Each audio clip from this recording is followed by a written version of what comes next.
Definisi utang jangka panjang. Utang jangka panjang merupakan kewajiban yang dimiliki oleh entitas saat ini yang harus segera dibayarkan kepada pihak ketiga atau debitur yang pembayarannya menggunakan aset lancar dalam waktu 12 bulan atau lebih dari 1 tahun.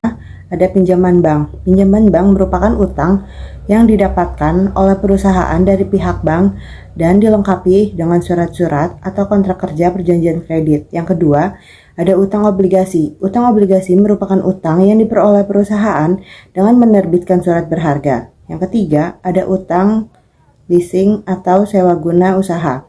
Utang sewa guna usaha yang memiliki jatuh tempo lebih dari 12 bulan atau lebih dari 1 tahun. Yang terakhir, ada utang hipotek. Dalam perolehannya, perusahaan atau entitas telah menjaminkan aset tetapnya, sehingga jika di kemudian hari perusahaan tidak dapat melunasi hutangnya, maka si pemberi pinjaman berhak untuk mengambil alih aset tetap yang telah dijaminkan oleh perusahaan atau entitas tersebut. Prinsip akuntansi berterima umum dalam penyajian utang jangka panjang di laporan posisi keuangan. Berdasarkan prinsip akuntansi yang berlaku umum untuk penyajian utang jangka panjang adalah sebagai berikut. Yang pertama, pada laporan posisi keuangan, utang jangka panjang harus didokumentasikan dengan baik. Yang kedua, utang jangka panjang biasanya digolongkan menjadi 2, yaitu utang jangka panjang dengan pernyataan tertulis, seperti pinjaman bank dan obligasi. Lalu yang kedua, ada utang jangka panjang tanpa pernyataan yang tertulis.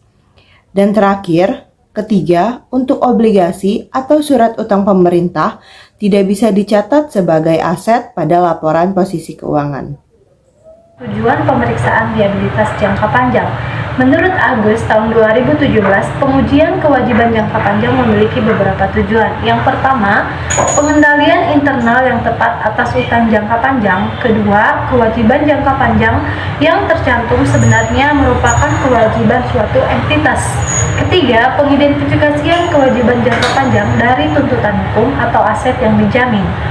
Keempat, utang jangka panjang yang merupakan kewajiban entitas telah diakui seluruhnya pada tanggal neraca atau laporan posisi keuangan dan telah disetujui oleh pejabat entitas yang berwenang.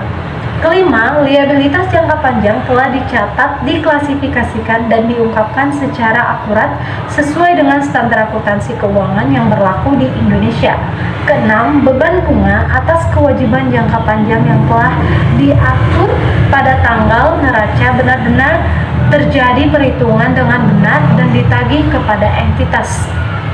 Ketujuh, kewajiban jangka panjang dalam mata uang asing tertanggal neraca telah dikonversikan ke dalam rupiah dengan menggunakan kurs tengah Bank Indonesia per tanggal neraca dan selisih konversi mata uang pada tanggal waktu konversi dicatat pada laba atau rugi tahun berjalan. Terima kasih. 4. Prosedur pemeriksaan liabilitas jangka panjang. Menurut Agus 2017, prosedur audit yang direkomendasikan adalah 1. Memeriksa dan menilai pengendalian internal atas kewajiban jangka panjang. 2. Menerima dan menelaah ringkasan perubahan kewajiban jangka panjang termasuk premi bunga selama periode pelaporan. 3. Menelaah perhitungan bunga obligasi, pembayaran bunga, diskonto, dan premi. 4. Menentukan apakah kewajiban jangka panjang atau hutang tagihan yang telah diperbarui setelah tanggal neraca untuk menentukan apakah kewajiban harus terus diklasifikasi sebagai jangka panjang atau lancar. 5. Jika terdapat liabilitas sewa, pastikan pengakuan dan penyajiannya dalam laporan keuangan sesuai dengan standar akuntansi sewa atau PASAK nomor 30 tahun 2007 tentang sewa. 6. Menyampaikan informasi kepada bank termasuk pertanyaan tentang batas kredit, tanggal neraca, suku bunga, persyaratan pinjaman, dan jaminan-jaminan.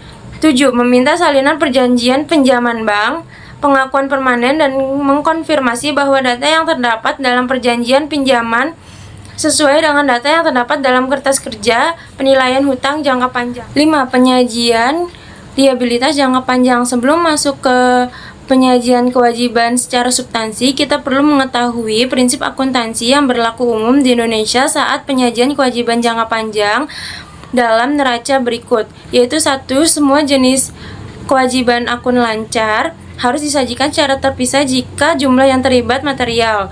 2. Tanggung jawab kepada aviasi, pemegang saham, dan karyawan perusahaan harus dipisahkan dari tanggung jawab pihak ketiga yang independen.